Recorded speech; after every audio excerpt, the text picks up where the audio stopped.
Hey, it's Mr. Wells. ELA fans, we're here to read Murder on the Orient Express by Agatha Christie.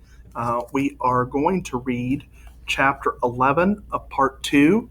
So hopefully you are filling in your sheets so that you can have those done. I think in the last video I mentioned that I changed the due date on those by a couple weeks because I know we weren't going to finish it by May 3rd. But we'll get it finished and hopefully you're interested, wanting to know who it is that committed this crime. But I have a feeling that Hercule Poirot, the world's most famous detective, will be able to solve it. So, Chapter 11, The Evidence of Miss Debenham. When Mary Debenham entered the dining car, she confirmed Poirot's previous estimate of her. She was very neatly dressed in a little black suit with a French gray shirt, and the smooth waves of her dark head were neat and unruffled. Her manner was as calm and unruffled as her hair. She sat down opposite Poirot and Monsieur Bach and looked at them inquiringly. "Your name is Mary Hermione Debenham, and you are 26 years of age?" began Poirot. "Yes." "English?" "Yes." "Will you be so kind, mademoiselle, as to write down your permanent address on this piece of paper?" She complied. Her writing was clear and legible. "And now, mademoiselle, what have you to tell us of the affair last night?" "I am afraid I have nothing to tell you. I went to bed and slept." "Does it distress you much, mademoiselle, that a crime has been committed on this train?" The question was clearly unexpected. Her gray eyes widened a little. "I don't quite understand you." "It was a perfectly simple question that I asked you, mademoiselle. I will repeat it. Are you very much distressed that a crime should have been committed on this train?" "I have not really thought about it from that point of view. No, I cannot say that I am at all distressed. A crime? It is all in a day's work to you, eh?" "It is naturally an unpleasant thing to have happen," said Mary Debenham quietly. "You are very Anglo-Saxon, mademoiselle. Vous en prévez pas d'émotion." She smiled a little. "I'm afraid I cannot have hysterics to prove my sensibility. After all, people die every day." "They die, yes, but murder is a little more rare." "Oh, certainly. You were not acquainted with the dead man?" "I saw him for the first time when lunching here yesterday." "And how did he strike you?" "I hardly noticed him." "He did not impress you as an evil personality?" She shrugged her shoulders slightly. "Really, I cannot say I thought about it." Perrault looked at her keenly. "You are, I think, a little bit contemptuous of the way I prosecute my inquiries," he said with a twinkle. "Not so, you think, would an English inquiry be conducted. There everything would be cut and dried. It would be all kept to the facts, a well-ordered business. But I, mademoiselle, have my little originalities. I look first at my witness, I sum up his or her character, and I frame my questions accordingly. Just a little minute ago, I am asking questions of a gentleman who wants to tell me all his ideas on every subject. Well, him I keep strictly to the point. I want him to answer yes or no, this or that. And then you come. I see at once you will be orderly and methodical. You will confine yourself to the matter at hand. Your answers will be brief and to the point. And because, mademoiselle, human nature is perverse, I ask of you quite different questions.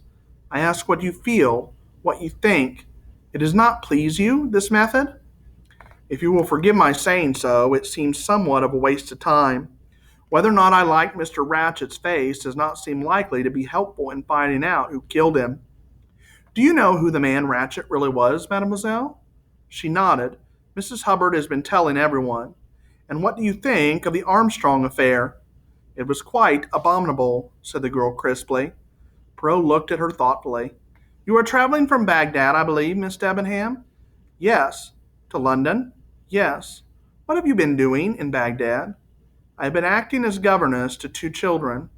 "Are you returning to your post after your holiday?" "I am not sure." "Why is that?" "Baghdad is rather out of things. I should prefer a post in London if I can hear of a suitable one." "I see.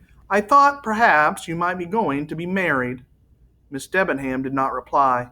She raised her eyes and looked Poirot full in the face. The glance said plainly, "You are impertinent." "What is your opinion of the lady who shares your compartment, Miss Olson?" "She seems a pleasant, simple creature." What color is her dressing gown? Mary Debenham stared. A kind of brownish color, natural wool. I may mention without indiscretion, I hope, that I noticed the color of your dressing gown on the way from Aleppo to Stamboul.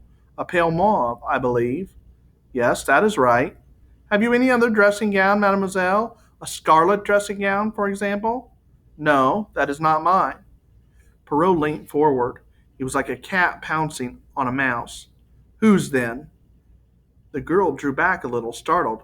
I don't know. What do you mean?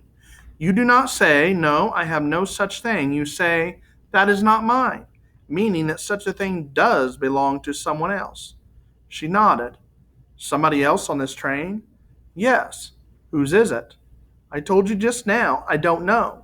I woke up this morning about 5 o'clock with a feeling that the train had been standing still for a long time. I opened the door and looked out into the corridor, thinking we might be at the station. I saw someone in a scarlet kimono some way down the corridor. And you don't know who it was? Was she fair or dark or gray-haired? I can't say. She had on a shingle cap, and I only saw the back of her head. And in build? Tallish and slim, I should judge, but it's difficult to say. The kimono was embroidered with dragons. Yes, yes, that is right, dragons. She was silent a minute. He murmured to himself, I cannot understand. None of this makes sense. Then looking up, he said, I need not keep you further, mademoiselle. Oh. She seemed rather taken aback, but rose promptly. In the door, however, she hesitated a minute and then came back. The Swedish lady, Miss Olson, is it? Seems rather worried. She says you told her she was the last person to see this man alive. She thinks, I believe, that you suspect her on that account. Can't I tell her that she has made a mistake? Really, you know, she is a kind of creature who wouldn't hurt a fly. She smiled a little as she spoke. What time is it that we went to fetch the aspirin from Mrs. Hubbard? Just after 10:30. She was away how long? About 15 minutes. Did she leave the compartment again during the night? No. Perrault turned to the doctor. Could Ratchet have been killed as early as that? The doctor shook his head. Then I think you can reassure your friend, mademoiselle. Thank you. She smiled suddenly at him, a smile that invited sympathy. She's like a sheep, you know. She gets anxious and bleats. She turned and went out. All right, that was chapter 11. Make sure you hit like, subscribe, enable your notifications so you can see all my great videos. Next time we'll do chapter 12, Evidence of the German Lady's Maid.